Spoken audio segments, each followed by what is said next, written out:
সম্মানিত বন্ধুগণ, আসসালামু আলাইকুম রহমতুল্লাহি ওবারাকাতু। বন্ধুরা, দূরে কাছে দেশে অথবা দেশের বাইরে থেকে ঠিক এই মুহূর্তে যেখান থেকে বাস্তব জীবনের গল্প শোনার জন্য আমার সাথে জয়েন করেছেন আমি আপন। আর যে আপন জীবনের গল্পের 974তম পর্বে আপনাকে বরাবরের মতো স্বাগতম জানাচ্ছি। প্রিয় বন্ধুগণ, আজ আমি আপনাকে শোনাবো রংপুরের ছেলে সোহানুর রহমানের জীবনের হৃদয় কাঁপানো এক তাজ্জব বাস্তব জীবন কাহিনী। প্রিয় বন্ধুরা, আজকের গল্পের টাইটেল যে মাকে হজ করাতে কিডনি বিক্রি করে সন্তান। মাকে হজ করানোর জন্য নিজের দেহের কিডনি বিক্রি করে এক ছেলে, এবং কিডনি বিক্রি করার পরে মাকে হজ করানোর পরে তার জীবনে কি ঘটে প্রিয় বন্ধু, আপনি স্বপ্নেও চিন্তা করতে পারবেন না। আল্লাহর দরবারে হাত তুললে, সৃষ্টিকর্তার কাছে চাইলে সে যে খালি হাতে ফিরে না, ব্যর্থ হয় না, এই গল্পটাই তার জ্বলন্ত প্রমাণ। আপনি পুরোটা গল্প শোনার পরে আপনার মনের ভিতরে আপনি এক অন্যরকম ধর্মীয় শান্তির ছোঁয়া পাবেন। তাই সবাইকে অনুরোধ করব, শুরু থেকে শেষ পর্যন্ত গল্প শোনার পরে রংপুরের ভাই মোহাম্মদ সোহানুর রহমানকে আপনার মতো করে একটা মন্তব্য কমেন্ট বক্সে লেখার জন্য ধন্যবাদ সবাইকে। সুপ্রিয় বন্ধুগণ, আসসালামু আলাইকুম। আমার নাম মোহাম্মদ সোহানুর রহমান, আমার বাড়ি রংপুর। প্রিয় বন্ধুরা, আমি আমার জীবনের গল্পটা শুরু করার শুরুতে আপনাদেরকে আমার পরিবারের বিষয়ে জানিয়ে রাখি। আমার পরিবারে আমি আছি, আমার বাবা আছে, মা আছে, তাছাড়া রয়েছে আমার দাদিমণি সহ আমার বড় 2টা বোন। আমরা টোটাল 2 বোন 1 ভাই। আমাদের পরিবারটা রংপুর শহর থেকে অনেক দূরে কোনো এক প্রত্যন্ত গ্রামের এক নিম্নবিত্ত পরিবার। আমার বাবা পেশায় একজন কৃষক। আমাদের নিজস্ব কোনো জায়গা সম্পত্তি নেই। এজন্য বেশিরভাগ সময় ছোটোবেলা থেকে আমি দেখে আসছি যে আমার বাবা অন্যের জমিতে চাষবাস করে খুব কষ্ট করে জীবিকা অর্জন করে। এভাবে আমার শৈশবের দিনগুলো কাটে। আমার আসলে খুব বেশি দূর পর্যন্ত পড়াশোনা করার সুযোগ হয়নি। আমিও ছোটোবেলায় বেশিরভাগ সময় আমার বাবার সাথে মাঠে ঘাটে গিয়ে কাজ করতাম। এমন করে আমার শৈশবের দিনগুলো আস্তে আস্তে কাটতে থাকে। একটা পর্যায়ে আমি প্রায় অনেকটাই বড় হয়ে যাই। আমার বয়স যখন প্রায় 14 বছরের কাছাকাছি, ঠিক ওই সময় আমার বাবা ইন্তেকাল করে।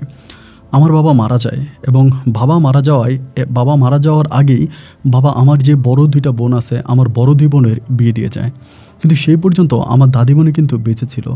আমার দাদি বেঁচে থাকা অবস্থায় আমার বাবা মারা যায়, এবং বাবা মারা যাওয়াতে আমাদের পরিবারটা অনেকটাই ভেঙে পড়ে। আমার বয়স তখন প্রায় 14-15-এর কাছাকাছি। আমি তেমন কোনো ভালো কাজকাম করতে পারি না।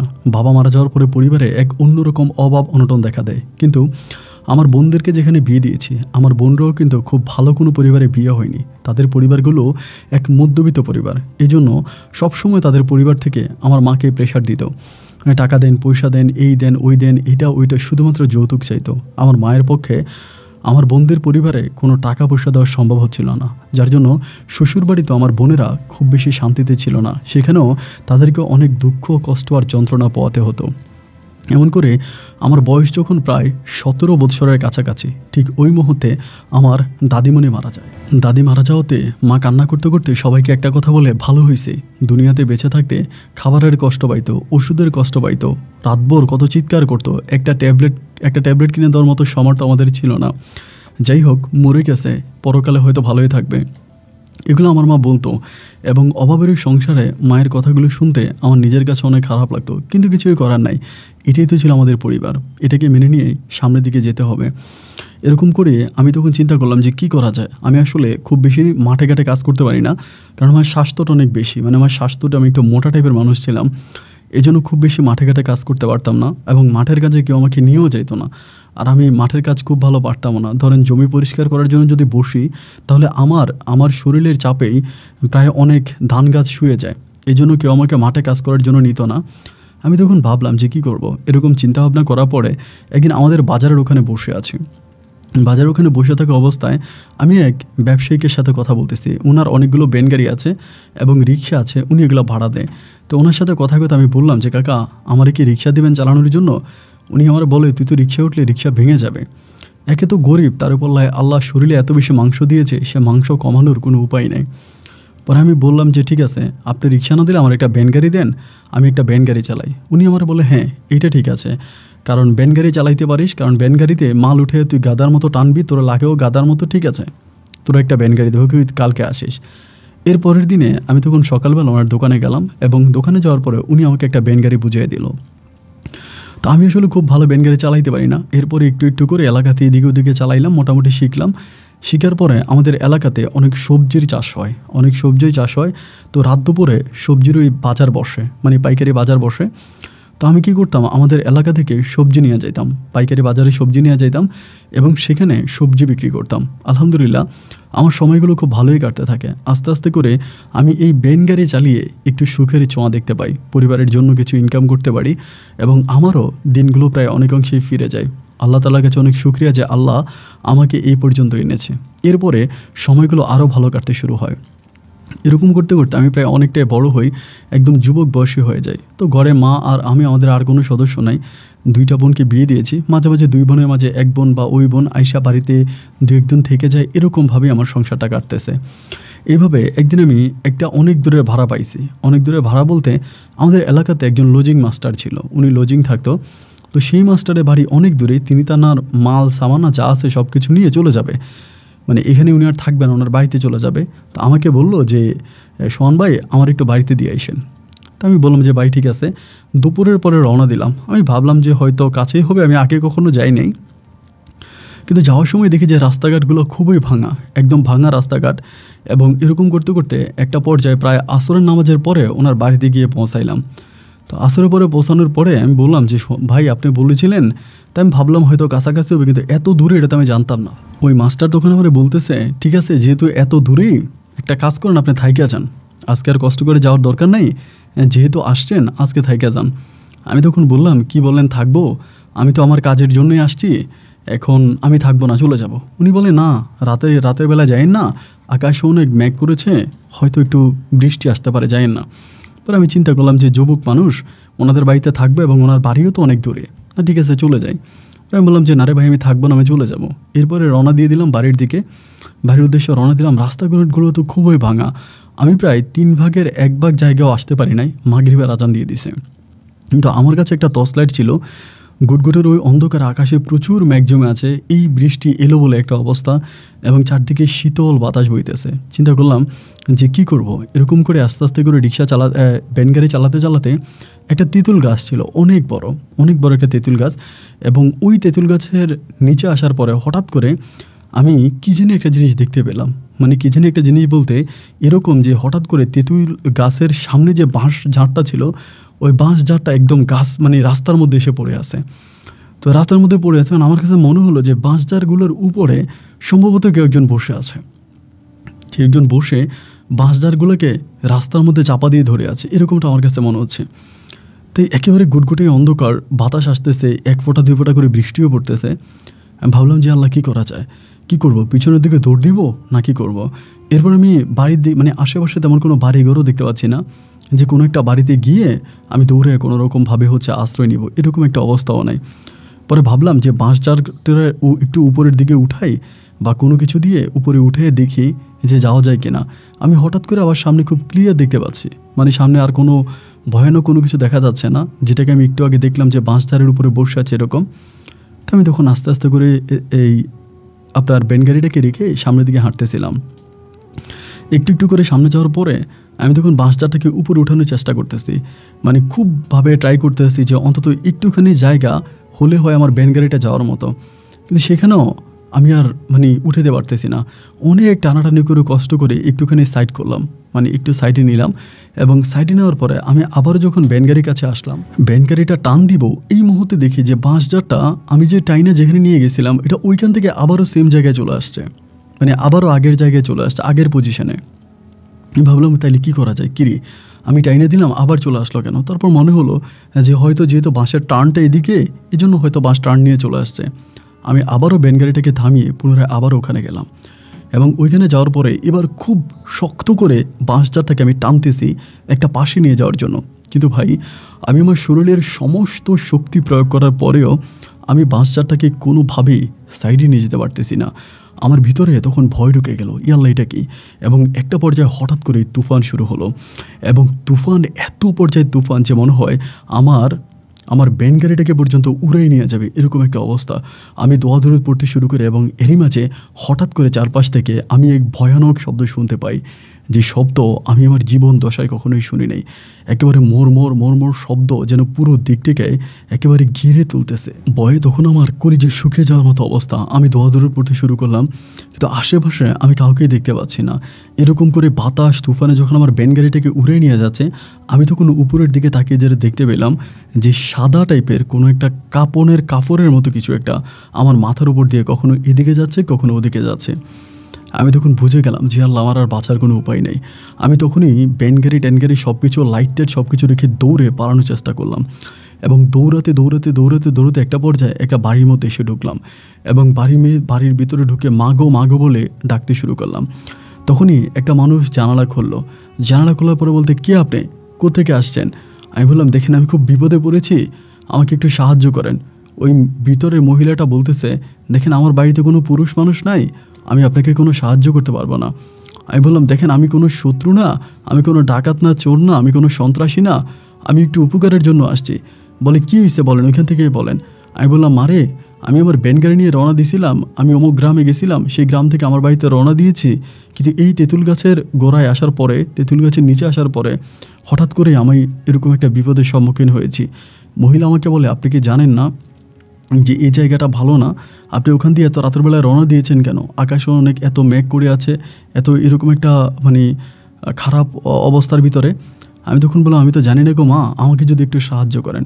পরে বলে, দেখেন বাবা, আমি আপনাকে কী সাহায্য করবো জানি না, তা আমার একটা ঘর আছে, আপনি ওই ঘরে আজকে রাতটা থেকে যান, সকালবেলা আপনি ভ্যান গাড়ি নিয়ে যান। আমি তখন বললাম, ও মা, আপনি কী বলেন, আমি রাস্তার মধ্যে ভ্যান গাড়ি রেখে এখানে ঘুমাবো? আমার যদি ভ্যান গাড়িটা নিয়ে যায়? উনি বলে, দেখেন রাতের বেলা এই রাস্তায় কোনো মানুষ চলাফেরা করে না, সবাই জানে এই জায়গাটা অনেক খারাপ, সেজন্য এই রাস্তা দিয়ে কোনো মানুষ চলে না। আপনি দিনে 9টা বাজে গেলেও আপনার ভ্যান গাড়ি রাস্তার মধ্যে পাবেন, কেউ নিয়ে যাবে না। আমি বললাম, যদি আমার ভ্যান গাড়িটা নিয়ে যায়? উনি বলে, না রে বাবা, নেবে না, আপনি ওইখানে গিয়ে ঘুমায় যান। পরে আমাকে একটা ঘরের চাবি দিল। চাবি দেওয়ার পর আমি তখন পাশের ঘরটা খুললাম। খোলার পরে ভিতরে দেখলাম যে একটা হারিকেন আছে। আমি তখন ওনাদের কাছে আসলাম, আসার পর আমাকে একটা গ্যাস লাইট দিল। গ্যাস লাইট দিয়ে আমি হারিকেনটা জ্বালালাম। হারিকেনটা জ্বালিয়ে আমি তখন ওইখানে বসলাম, এবং বসে চিন্তা করতেছি, কি দেখলাম আল্লাহ, এটা কি দেখলাম। কিছুক্ষণ পরে আমার ঘরের দরজায় ঠক করে শব্দ হচ্ছে। আমি ভয়ে দরজা খুলতেছি না। বাইরে থেকে বলতেছে যে দরজা খোলেন। 2-3 বার বলার পরে আমার কাছে মনে হলো এটা সম্ভবত মানুষের কোনো গলা। আমি যখন দরজা খুললাম, দেখলাম যে একটা মেয়ে দাঁড়িয়ে আছে, এবং তার মাথার মধ্যে একটা কাপড় দেওয়া। আমাকে বলতেছে যে, নেন আপনার খাবার, নেন খাবার খান। আমি বললাম যে, আপনাকে তো চিনলাম না।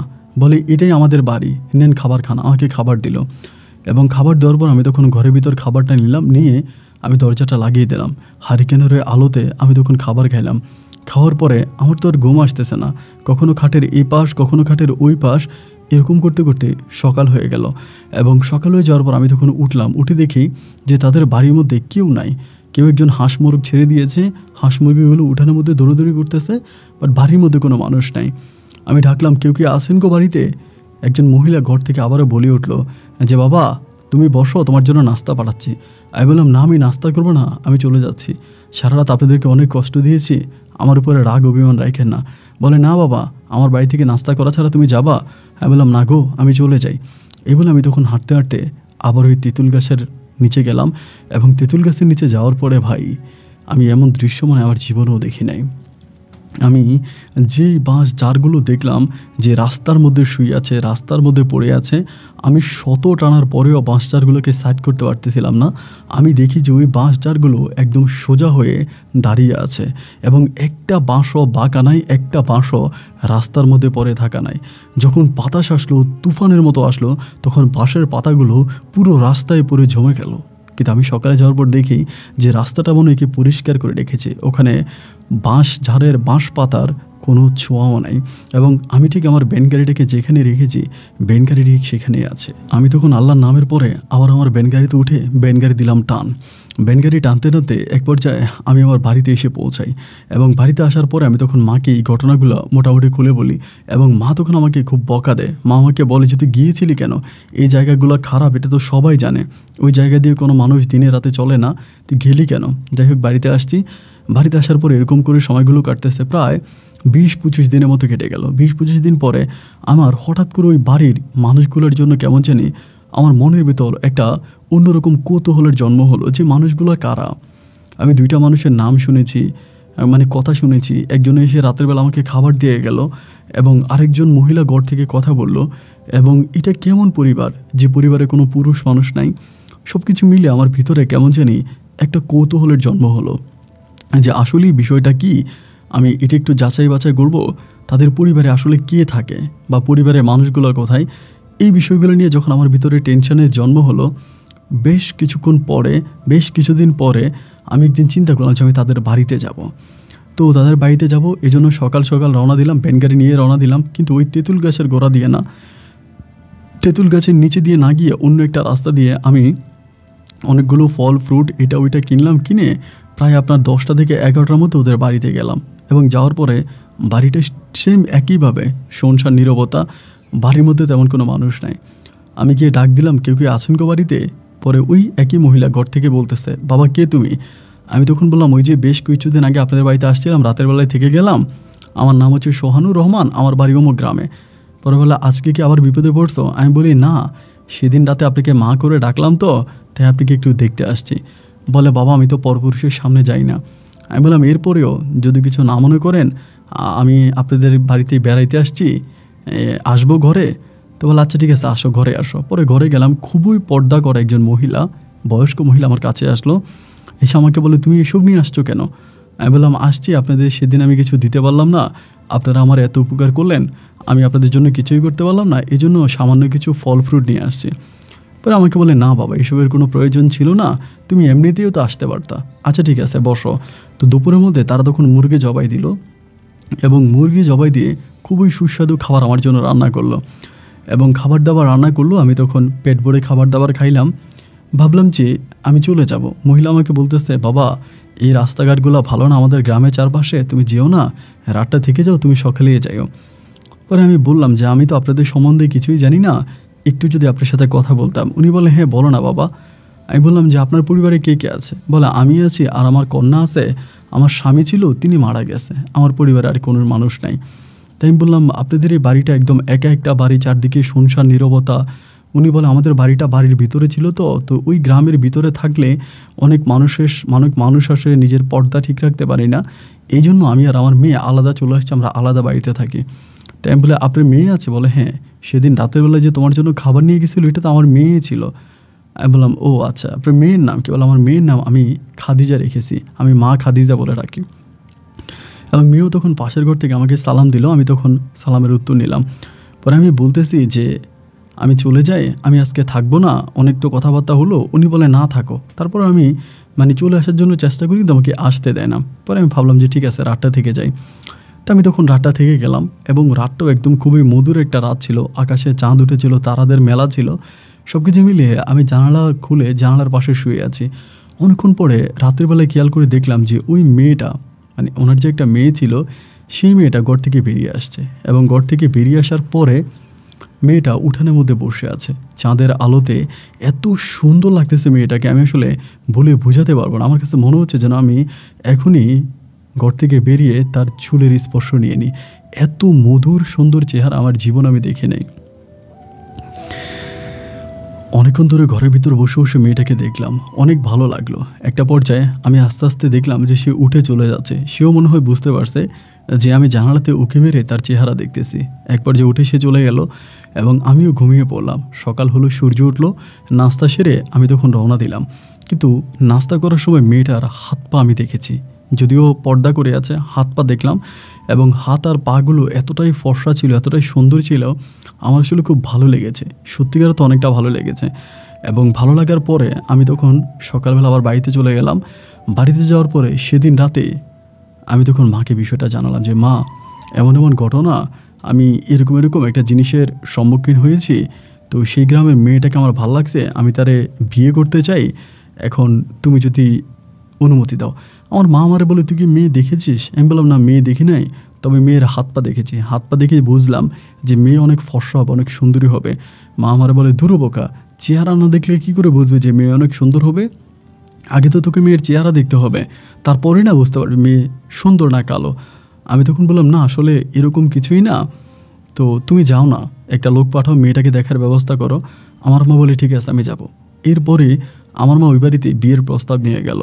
আমাদের এলাকার আরেকজন লোককে সাথে করে নিয়ে গেল এবং যাওয়ার পরে মা মেয়ে দেখলো, কথাবার্তা বললো, সুন্দর আগে মা বাড়িতে ফিরে আসলো। আসার পরে মারে জিজ্ঞেস করলাম, কী গো মা, কী দেখলা, কেমন দেখলা? মা আসার পরে কেমন জানি মুখটা অনেক মলিন করে ফেললো, খুব বেশি কথা বলতে চাচ্ছে না। আমি তখন বললাম, কী হলো, কথা বলো না কেন? রাতের বেলাও সে আর কোনো কথা বললো না। সকালবেলা আমি ভ্যান গাড়ি নিয়ে বেরিয়ে যাব এমন অবস্থায় জিজ্ঞেস করলাম, মা কী হয়েছে, কিছু যে বলতেছো না? মা আমারে বলে, কী বলবো, ওই মেয়েকে তোকে বিয়ে করাবো না, ডিরেক্টলি। আমি তখন ভাবলাম যে হয়তো মেয়ে তো পর্দা করে আমার মায়ের সামনে আসে নাই, এই জন্য মনে হয় আমার মা রাগ করে গেছে। আমি তখন বললাম, কেন, তোমার কি মেয়ে ভালো লাগে নাই, তুই কি মেয়ে দেখো নাই? আমার মা বলে, মেয়ে দেখেছি, সবই দেখেছি, কিন্তু ওই বাড়িতে আমি তোকে বিয়ে করাবো না। এটা কোনো বাড়ি হলো? আমি তখন বললাম, ঠিক আছে, ওনারা একা বাড়ি বানায়, উনি আর ওনার মেয়ে একসাথে থাকে, তা সমস্যাটা কোথায়? আমার মা বলে, না, এই পরিবারে তো আমি তোকে বিয়ে করাবো না রে বাবা। আমি বললাম, হইছেটাকে আগে তো সেটা বলবা। মা বলো, ওদের কিচ্ছু নাই, কোনো জায়গা সম্পত্তি নেই, কোনো কিছুই নেই, এদের কোনো কিছুই নেই। এরা খাওয়া দাওয়া করে, এই মেয়ে মানে মামারা আছে, তার মামারা মাঝে মাঝে চাউল ডাউল দিয়ে যায়, ওগুলো দিয়ে মেয়ের মা খায়। এদের কোনো জায়গা সম্পত্তি নেই, শুধু ঘর বিটাটা ছাড়া আর কোনো কিছুই নেই। এরকম পরিবার আমি তোকে বিয়ে করাবো কিনা। এবং আমি এটাও শুনেছি এই ঘর বিটাটাও নাকি তাদের না, গ্রামের অন্য মানুষরা তাদেরকে দিয়েছে ওইখানে থাকার জন্য। এটা গ্রামের অন্য কারো জায়গা, তাদের ঘরের বিটাও নাই। তো এরকম একটা পরিবার আমি তোকে কেন দিব, তোকে কেন বিয়ে করাবো? আমি তখন বললাম, মা তুমি এটা কী বললা, তুমি কি শিওর হয়ে বলতেছো? মা বলে, হ্যাঁ আমি শিওর হয়ে বলতেছি, আমি যেটা বলতেছি এটা আমি জেনে শুনে বুঝে বলতেছি। পরে আমি তখন বললাম, আচ্ছা ঠিক আছে। পরে আমি গোপনে গোপনে ওই পরিবারের মানে মানে ওই পরিবার সম্বন্ধে জানতে শুরু করে মানুষের কাছে, ওই গ্রামের লোকজনের কাছে আস্তে আস্তে জানতে পারি যে আসলেই ঠিক এই মেয়ের বাবা ছিল একজন আলেম, মানে হুজুর ছিলেন, এবং হুজুর থাকার পরে ওই গ্রামে ইমামতি করতো এবং ওই গ্রামেরই ওই মহিলাকে বিয়ে করে। এবং ওই মহিলার মায়েরও তেমন কোনো জায়গা ছিল না, মহিলার মাও অন্য ভিটায় অন্য কারো ঘরে থাকতো। তো একটা পর্যায়ে ওই মহিলাকে বিয়ে করলো এবং বিয়ে করার পরে ওই হুজুরের ঘরে এই মেয়েটা হলো, মানে খাদিজা হলো। এবং খাদিজা হওয়ার পরে তারা অনেক বছর ধরে গ্রামের ভিতরেই ছিল, কিন্তু গ্রামের ভিতরে থাকার পরে সবাই তাদেরকে নানান কথা বলে। এই জন্য গ্রামের সব মানুষ মিলে অন্য একজনের জায়গার মধ্যে মাটি ভরাট করে সেখানে তাদেরকে ঘর তুলে দিল। ওই ঘরে ওই মহিলা আর মহিলার হচ্ছে মেয়ে থাকে, তার যেই মহিলার যেই মানে বাপ ভাইয়েরা আছে ওই বাড়িতে থাকে, তাদের কাছ থেকে বা গ্রামের মানুষের কাছ থেকে চাউল ডাউল কালেকশন করে তারা কোনোভাবে চলে। এক কথায় বলতে গেলে খুবই নিম্নবিত্ত পরিবার, এর থেকেও নিম্নবিত্ত আর হতে পারে না, এক কথায় যেটা। পরে আমি ভাবলাম যে মেয়েটার একটু দেখবো মেয়েটা কেমন। এই মেয়েটার সম্বন্ধে যখন আমি আলোচনা করতে শুরু করি, আমি জানতে পারি এই মেয়ে নাকি দেখতে পরীর মতো সুন্দরী, মানে অনেক সুন্দর। গ্রামের সবাই বলে যে এরকম মেয়ে আমাদের গ্রামে আর একটাও নাই। আমাদের গ্রাম কেন, আশেপাশে তল্লাতেও এত সুন্দরী মেয়ে পাওয়া যাবে না। কিন্তু সুন্দর হয়ে কী হবে, মেয়েদের তো থাকার ঘরের ভিটাটাও নাই। আমার কথা হচ্ছে, আমি জায়গা সম্পত্তি দিয়ে কি করব? আমার তো জায়গা সম্পত্তির প্রয়োজন নাই। এই মেয়ে যদি দেখতে সুন্দর হয় এবং এই মেয়ে যদি পর্দাশীল হয়, মানে পর্দাশীল তো আছেই, এবং দিনদার সুন্দরী ভালো একটা মেয়েকে আমি বিয়ে করব, এটাই তো আমার জন্য অনেক বড় কিছু। আমি তার জায়গা সম্পত্তি, তার প্রপার্টি, এটা ওটা দিয়ে আমি কী করবো? এসব তো আমার কোনো প্রয়োজন নাই। আমি তখন সিদ্ধান্ত নিলাম যে না, আমি এই মেয়েটাকে বিয়ে করব, মানে আমি এই মেয়েকেই বিয়ে করব এবং ওরে নিয়ে আমি সংসার করব, এরকম একটা পরিকল্পনা আমি চলে এলাম। এবং পুনরায় আমি তখন আমার মাকে আবারও জানাইলাম। মা ডিরেক্টলি আমাকে বলে তার জীবন থাকতে সে কখনো আমাকে ওই পরিবারে বিয়ে করাবে না এবং ওই মেয়েকে বউ বানায়া মা কোনোদিনও তার ঘরে আনবে না। আমাকে আমার সোজাসাপটা বলে দিল, আমার পক্ষে এটা সম্ভব না, আর তুই যদি ওই পরিবারে বিয়ে করিস ও তোর ইচ্ছায়, তুই কখনো আমার ঘরের বিটা আসতে পারবি না, আমি তোকে ঘর বিটার থেকে নামিয়ে দিব।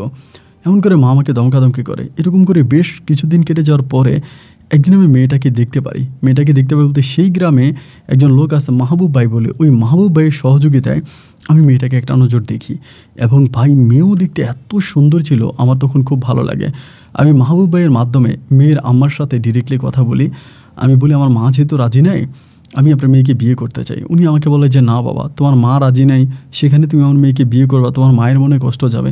আমি বললাম যে না, আমার মায়ের মনে কষ্ট যাবে না, এবং বিয়ে করার এক পর্যায়ে আমার মা তখন মেনে নেবে।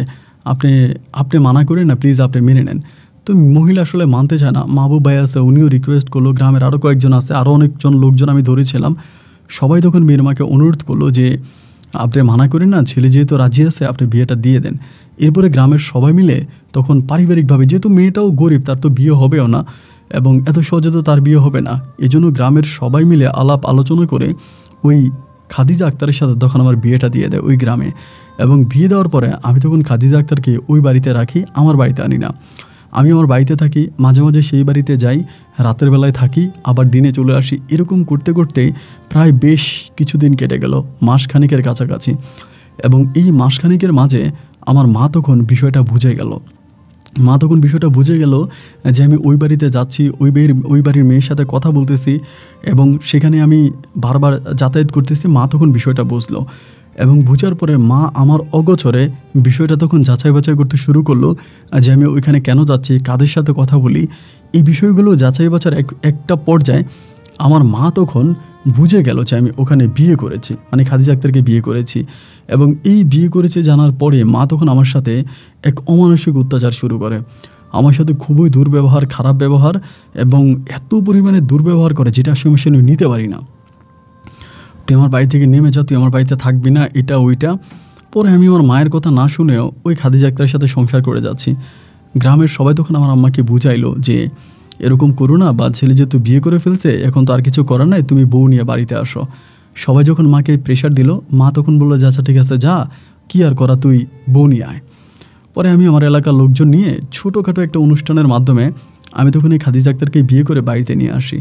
এবং খাদিজা আক্তারও ভাই এতটাই পর্দাশীল ছিল, এতটাই ধার্মিক ছিল যে আমার বাড়িতে শুধু আমি ছাড়া আমার বোন জামাইদের সামনেও খাদিজা আক্তার যাইতো না। যে আমার বোন জামাইরা থাকতো কখনোই আমার বোন জামাইদের সামনেও যেত না। এতটাই পর্দা করতো এবং এতটাই পর্দাশীলভাবে সে চলাফেরা করতো, যেটা আমাদের এলাকার প্রতিটা মানুষের নজর কেড়েছে। মানে সবাই বলে যে মেয়েটা যথেষ্ট পর্দাশীল, যথেষ্ট ভালো, নম্র, ভদ্র বা সর্বদিক থেকে সবার অনেক পছন্দ হয়েছে। কিন্তু আমার মায়ের পছন্দ হয় নাই। আমার মায়ের কথা হচ্ছে মানে রাস্তার মধ্যে গিয়া মানে পাতা নিয়ে আসবা, মাটি কাটবা, মাঠে ঘাটে কাজ করবা, মানে পর্দা না করার জন্য যেসব কাজ, ওই সব কাজ করতে হবে। আমার মায়ের কথা হচ্ছে এটা। কিন্তু ও তো আসলে পর্দার বাইরে কোনো কাজ করতে যায় না। ধরেন মাঠে কাজ করতে গেল বা উঠানে কাজ করতে গেলে নিজের পর্দা ঠিক রেখে কাপড় পা পর্যন্ত টেনে খুব পর্দা করে ও কাজ করে। কিন্তু আমার মায়ের কথা হচ্ছে যে না, এত পর্দা করতে হবে কেন? মেয়ে মানুষ এত পর্দার কী আছে? কেন কাপড়ে এটুকুন পর্যন্ত নামাইতে হবে? কাপড় উপরে উঠে কাজ করো, ওই মাটি কাটো, ওই ধান কাটো, ওই ধান বোনাও, এইটা করো, ওইটা করো, মানে যত ধরনের বেপর্দার কাজ আছে ওইগুলো ওকে দিয়ে করায়। তো এগুলো করতে রাজি নেই। আমার মাও তখন ওর উপরে খেপে গেল যে হ্যাঁ, কাজ কেন করবে না, এইভাবে চলতে পারে না। এইভাবে প্রায় 7-8 মাসের মতো কেটে গেল এবং একটা সময়ও তখন বাচ্চা কনসেপ্ট করলো। এবং বাচ্চা কনসেপ্ট করার পরে একইভাবে আমার মা ওকে অত্যাচার করতেছে, মানে কঠিনভাবে অত্যাচার। এরকম অত্যাচার যেটা বর্ণনা আমি দিয়ে শেষ করতে পারবো না। আমি ভ্যানগাড়ি চালায় রাতে 10টা বাজে বাড়িতে গেলেও দেখতাম যে ও কাজ করে, মানে ও কাজ করে। আমি তখন বলি যে কী গো মা, রাত 10টা-11টা বাজে কী কাজ করে? আমার মা বলে সারাদিন শুয়ে থাকে, এই জন্য রাতের বেলায় কাজ করে। তেমনি যাই বলি যে খাদিজা তুমি রাতের বেলায় কাজ করো কেন? ও বলে আমার তো অনেকগুলো কাজ থাকে, মা এগুলো দিনের বেলা, আমাকে আমি তো দিনের বেলায় কাজ করতে পারি না, আমার হচ্ছে দিনের বেলায় কাজ করি না আমি, এবং এটা আমার কাছে বেপর্দা মনে হয় যে দিনের বেলায় রাস্তাঘাটে মানুষ থাকে, তারা আমার শরীর দেখে বা তারা আমার দিকে খারাপভাবে তাকায়, এই জন্য আমি দিনের বেলায় কাজ করি না, আমি রাতের বেলায় কাজ করি। কারণ রাতে চারদিকে গুটগুটে অন্ধকার থাকে, কেউ দেখতে পায় না, এজন্য আমি রাতের বেলায় কাজ করি, মানে আমার পর্দাকে ঠিক রাখার জন্য। আমার কাছেও খুব মায়া লাগে যে আসলে ও নিজের পর্দাকে ঠিক রাখার জন্য রাতের বেলায় এভাবে কাজ করে। আমার মা তো এটা কোনোভাবেই বুঝতে রাজি নেই। মায়ের কথা হচ্ছে মায়ের ওই তেরামি দেরামি এগুলো আমার আছেই। যাই হোক, কেমন করে সময়গুলো কাটতে কাটতে আমার একটা কন্যার সন্তান হয়েছে আলহামদুলিল্লাহ। এবং আমার কন্যা সন্তানটাও দেখতে খুবই সুন্দরী হয়, খাদিজার মতো চেহারা, তারপরে সর্বদিক থেকে আমার মেয়েটা খুবই সুন্দরী হয়। আর মেয়েটা হওয়ার পরে এই থেকে শুরু হয়েছে আমার মায়ের আরও কথাবার্তা। এখন মেয়েকে খাওয়াবে কি, মেয়ে হয়েছে কয়েকদিন পর আরও ছেলে হবে, আমি যেই কাজ করি ওই কাজ করে আমি চলতে পারি না, আমি নিজেই খাইতে পারি না, আমি বউ খাওয়াবো কেমনে, কন্যা খাওয়াবো কেমনে, এক গরিবের বাড়িতে বিয়ে করছি, তারা কোনো কিছু দেয় না, টাকা দেয় না, পয়সা দেয় না। এই নিয়ে আমার মা পড়েছে এক মহা ঝামেলার ভিতরে। এবং খাদিজার মাও আর আমাদের বাড়িতে আসে না, একবার দুইবার এসেছে। আমার আম্মার এই আচার ব্যবহার, খারাপ আচরণ দেখে খাদিজার মা আর আমাদের বাড়িতে আসে না। এবার শুরু হলো আমার মায়ের খাদিজার উপরে অত্যাচার, এবং অত্যাচার, বড় অত্যাচার। খাদিজার গায়ে হাত তোলে, খাদিজাকে মারে, মেয়েটারে একটু দুধ খাওয়াইতে গেলে মেয়েটারে সরাইয়া খাদিজারে টান দিয়ে এনে কাজে লাগাই দেয়, গায়ে হাত তুলে ঠিকমতো খাবার খেতে দেয় না। এক অমানসিক অত্যাচার খাদিজার উপরে আমার মা করতেছে। এরকমভাবে জিনিসগুলো দেখার পরে আমার তখন আর সহ্য হচ্ছিল না। একটা সময় আমি তখন আমার বড় বোনের বাড়িতে গেলাম। মাকে তো আর কিছু বলতে পারি না, জন্মদাতা মা, তারাই আমি আর কি বলবো। আমি তখন আমার বড় বোনের বাড়িতে গেলাম। বড় বোনের বাড়িতে গিয়ে বললাম যে বোন রে, তুই তো তোর স্বামীর বাড়িতে আছিস, তুইও সংসার করিস, আমার বউটাও সংসার করে, কিন্তু আমার বউটার সাথে আমার মা এরকম কাজ কাম করতেছে, এইভাবে আমার বউটাকে মা টর্চার করতেছে, মানসিক অত্যাচার করতেছে। তো এটা তো আসলে মেনে নেওয়া যায় না। এটা কেন কেন ওর উপরে এভাবে বর্বর অত্যাচার করবে, ওর উপরে অবিচার করবে, এটা কেন করবে? আমি তখন মোটামুটি খুবভাবে রেগেই গেলাম এবং রেগে রেগেই আমার বড় বোনের সাথে কথা বলতেছি। আমার বড় বোন তখন আমার সাথে বসে বলতেছে, ভাইয়া তুই তো মা সম্বন্ধে জানিসই যে মা কীরকম, এটা জানোস না? বললাম তা তো জানি, মা একটু অন্যরকম মহিলা, তো কী হয়েছে এখন? তেন আমাকে বলতেছে যে আসলে তোর বউয়ের সাথে এরকম কেন করে জানিস? আমি বললাম কেন করে? আমার বোন বলে সম্পত্তির জন্য। আমি বললাম মানে কিসের সম্পত্তি?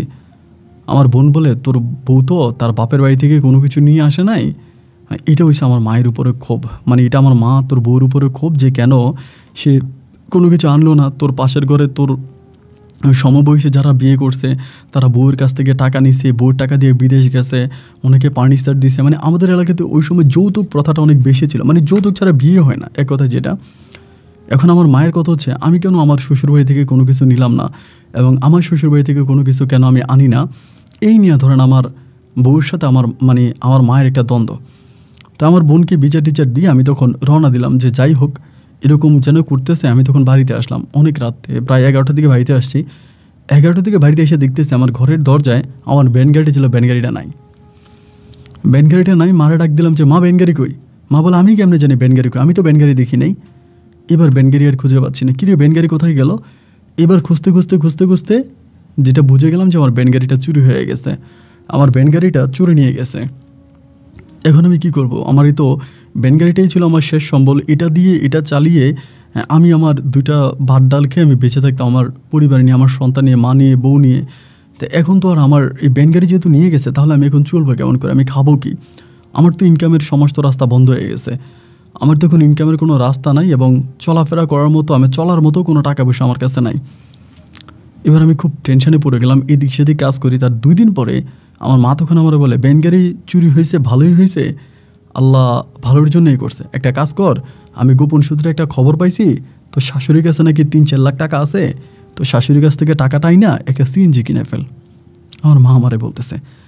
আমি তখন বললাম ওমা এটা তুমি কি বলো, আমার শাশুড়ি টাকা পাবে? আমার মা বলে শোন, আমি গোপনে খবর পাইছি তোর শাশুড়ি টাকা জমাইছে, তোর শাশুড়ির কাছে টাকা আছে, তুই এখান থেকে টাকা নিয়া তোর শাশুড়ির কাছ থেকে টাকা নিয়ে তুই একটা ব্যান গাড়ি কিনে, এই ব্যান গাড়িটা যেহেতু গেছে তুই একটা সিএনজি কিনে ফেল। আমি তো আমার আম্মার কথা শুনে অবাক হয়ে গেলাম, কিরে আমার শাশুড়ি টাকা পাবে কই? না, মা এবার প্রতিটা নিয়ে আমার সাথে ঝগড়া করতেছে যে হ্যাঁ তুই তোর এই শাশুড়ির কাছ থেকে টাকা আন, তুই শাশুড়ির কাছ থেকে টাকা আন। কোনোভাবে আমার মা আমারে শান্তি দিতেছে না। আমি পড়ে গেলাম টেনশনে, কিরে এখন আমি কী করবো? আমার শাশুড়ির কাছ থেকে আমি কীভাবে টাকা আনবো? এবার দেখি যে আমার মা আমার বউয়ের গায়ে হাত তোলে, আমার বউয়ের সাথে দুর্ব্যবহার করে, খারাপ ব্যবহার করে, কোনোভাবেই আমার মেয়েটারে শান্তিতে থাকতে দেয় না, বউটারে শান্তি থাকতে দেয় না। কী করবো? পরে খাদিজা একদিন কাঁদতে কাঁদতে আমাকে বলতেছে, তোমার মা যে কোনোভাবেই খবর পাইছে আমার আম্মার কাছে কয়টা টাকা আছে, এখন এই টাকাগুলোর জন্য তোমার আম্মা পাগল হয়ে গেছে। এই টাকাগুলো যতক্ষণ পর্যন্ত আইনা না দিব ততক্ষণ পর্যন্ত ধরো তোমার আম্মার কলিজা ঠান্ডা হবে না, আমাকে একটু বাড়িতে পাঠাও, আমি আমার বাপের বাড়িতে গিয়ে আমার মায়ের কাছ থেকে টাকাগুলো নিয়ে আসি। আমি তখন বললাম খাদিজা এটাই ঠিক হবে না, তোমার আম্মার টাকা আমি নিব কেন? বলে না, তা না হলে এই সংসারে থাকতে পারবো না, আমি এমন মেয়ে না যে আমি তোমাকে নিয়ে আলাদা কোথাও সংসার করব, আমি তোমার আম্মার সাথেই থাকবো। তো যেহেতু আমি তোমার আম্মার সাথেই থাকবো, সুতরাং আমার কাছে মনে হয় না যে এর পরেও তোমার আম্মুর সাথে একই পরিবারে থাকা সম্ভব, যতক্ষণ না পর্যন্ত আমি আমার বাপের বাড়ির কাছ থেকে অন্তত কিছু টাকা এনেও তোমার মায়ের হাতে না দেই, তা না হলে কিন্তু তোমার মা আমাকে ছাড়বে না, তোমার মা এগুলো করিয়ে যাবে। আমি তখন বললাম যে আম্মা এরকম করে কেন? আম্মা কেন এরকম করে? কোনোভাবেই আমি আমার মাকে লাইনে আনতে পারলাম না, আমি আমার মাকে বুঝাইতে পারলাম না। এই মা প্রতিটা মুহূর্তে খাদিজার উপরে রাগারাগি। একদিন সকালবেলা আমি রওনা দিয়েছি ব্যান গাড়ি নিয়ে, খাদিজা আমারে বলে আমার বাড়িতে একটু নামাই দিয়ে আসো, আমার নিয়ে যাও। আচ্ছা ঠিক আছে, তাহলে আমি রিক্সা খবর দিও, ব্যান গাড়ি দিয়ে তো নিতে পারবো না। পরে একটা রিক্সা খবর দিলাম, ও তখন রিক্সা দিয়ে ওর বাড়িতে গেল। বিকেলবেলা 5টার দিকে আমি ব্যান গাড়ি নিয়ে আসছি, এসে দেখি যে ও বাড়িতে। তাই আমি বললাম কী ব্যাপার খাদিজা, তুমি না তোমাদের বাড়িতে গেলা, চলে আসলা যে? ও বলে হ্যাঁ, যে কাজে গেছি ওই কাজ করে আসছি, এই জন্যই চলে আসছি। আমি বললাম বাড়ি কী এমন কাজ পড়ে গেছে তোমার, গেলা সকালে, বিকেলে চলে আসলা কেন? কেন? তা আমাকে বলে বলবো রাতে। তো যাই হোক, খাওয়া দাওয়া করলাম, করে ওর সাথে শুইতে গেলাম। মেয়েটা মধ্যখানে, ও এক পাশে আমি এক পাশে। ও তখন বিছনার নিচ থেকে প্লাস্টিকে পেঁচানো অনেকগুলো টাকা আমার হাতে দিল, অনেকগুলো টাকা। এখানে 5 টাকা 10 টাকা নোটও আছে, প্রায় এতগুলো টাকা। আমি তো এগুলো দেখার পর অবাক, কিরে এত টাকা কোত্থেকে আসলো, এত টাকা তুমি কই পাইলা? আমার বলে এই টাকাগুলো নিয়ে যাও, এই টাকাগুলো নিয়ে এখানে কত টাকা আছে, এটা দিয়া তুমি একটা সিএনজি কিনো। আমি তখন বললাম, খাদিজা এটা তুমি কি বলতেছো, আমি এটা দিয়ে সিএনজি কিনবো, এই টাকা তুমি কোত্থেকে আনছো? ও বলে, তুমি জানো না কোত্থেকে আনছি? আমি বলি, কেন, তোমার আম্মার কাছ থেকে? বলে, হ্যাঁ, এটা আমার আম্মুর জমানো টাকা, নিয়ে যাও।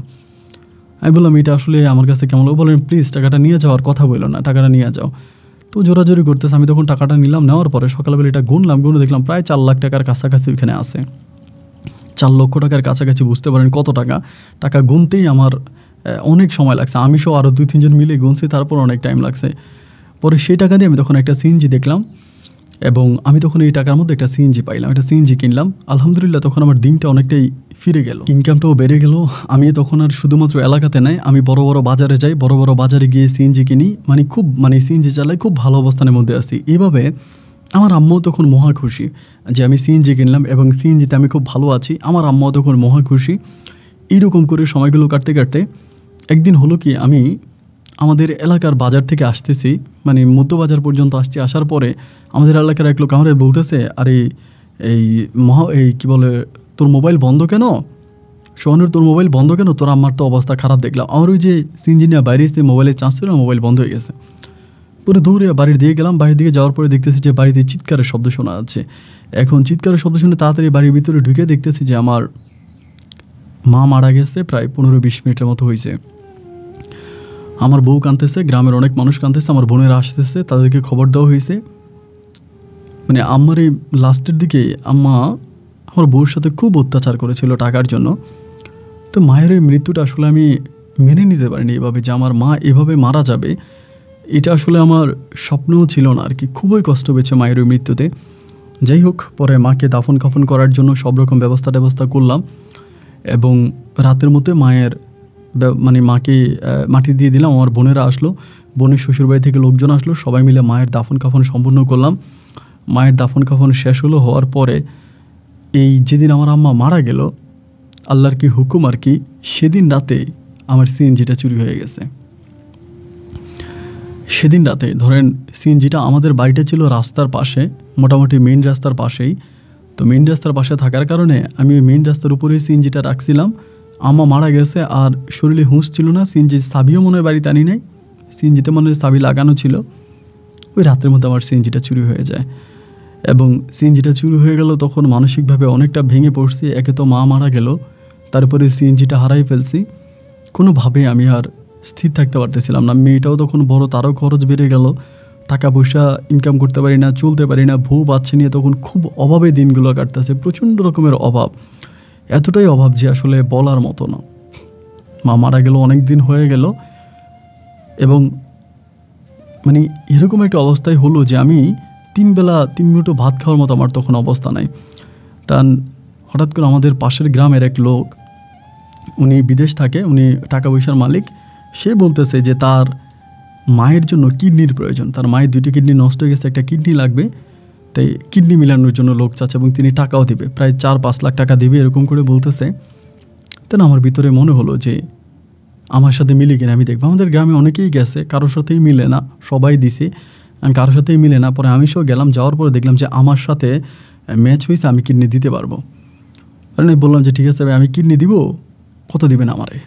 উনি আমার বলে, তুই যা কস তাই দিব। আমি বললাম, আমার বেশি দেওয়ার দরকার নেই, একটা সিএনজি কিনতে 4 লাখ টাকা লাগবো, 4-5 লাখ টাকা, আপনি আমার 4 লাখ টাকা দিবেন, আমি একটা সিএনজি কিনবো, আমার সিএনজিটা চুরি হয়ে গেছে, একটা সিএনজি কিনে আমি আমার বউ বাচ্চা নিয়ে ভাত খাবো, আর আপনার কাছে আমার আর কোনো দাবি নেই, একটা সিএনজি কিনে দিলেও হবে, আমি আপনার মায়ের কিডনি দেবো, আপনার মায়ের আমি কিডনি দিয়ে বাঁচাবো। কিন্তু এই কথা যদি আমি আমার বউরে বলি, ধরেন আমার বউ তো এটা মানবে না, আমার বউ শুনবে না। তো এই জন্য আমার বউরে কোনো কিছু না বইলা আমি তখন করলাম কি, কিডনি দেওয়ার জন্য প্রস্তুতি নিলাম। বউরে বললাম যে আমি ঢাকায় যাব, একটা কাজ পাইছিলাম, ওই কাজের সন্ধানে, ওই কাজে চলে যাবো, এই কথা বলে আমি তখন বউ বাচ্চার কাছ থেকে বিদায় নিয়ে আমি তখন ঢাকায় রওনা দিলাম। মানে ঢাকায় বলতে ওই লোকের সাথে রওনা দিলাম, এবং ইনার সাথে রংপুর মেডিকেল কলেজে গিয়ে সেখানে কিডনি দেওয়ার জন্য আমি সর্বোপরি প্রস্তুতি নিলাম। আল্লাহর রহমতে আমার কিডনি ট্রান্সফার হলো, এবং কিডনি ট্রান্সফার হওয়ার পর আমি খুবই অসুস্থ। কিন্তু অনেক অসুস্থ থাকা অবস্থা আমি হঠাৎ করে স্বপ্ন দেখি, রাতের বেলায় আমার মা এসে আমাকে বলতেছে, তোর মাকে হজ করাতে নিয়ে যা। আমার মৃত মা, যে মা মারা গেছে, সেই মা একটা সাদা দাফনের কাপড় পরে আমার বলতেছে, আয়শা যে তোর মায়ের হজে নিয়ে যা। এই কথা অনেক রাতে মানে অনেকবার বললো, বলার পরে ও হঠাৎ করে ঘুমটা ভেঙে গেল। তখন তো আমার অপারেশন করা, শরীর লাড়তে পারি না। এবার এরপর থেকে দেখি প্রতি রাতে রাতে এটা দেখাই, প্রতি রাতেই স্বপ্নটা দেখি। এরকম করে বেশ কয়েকদিন কেটে গেল, বাট স্বপ্নটা আমি এরকমভাবে লাস্টের দিকে দেখতেছি যে আমার মাকে সাপে কামড়াইতে আসে, মানে সাপে আমার মায়ের চায়ের পাশটাতে এরকম করে পেঁচিয়ে ধরে আছে। আমার মা চিৎকার করে কাঁদতেছে যে তোর মায়েরে হজে নিয়ে যা, তোর মায়েরে হয় হজে নিয়ে যা, এটা বলে আর কাঁদে, এটা বলে আর কাঁদে। এবং সাপ এমনভাবে আমার মাকে পেঁচায় ধরে আছে যে নর্মালি আমি নিজেকে সহ্য করতে পারতেছি না যে এই অবস্থা কেন।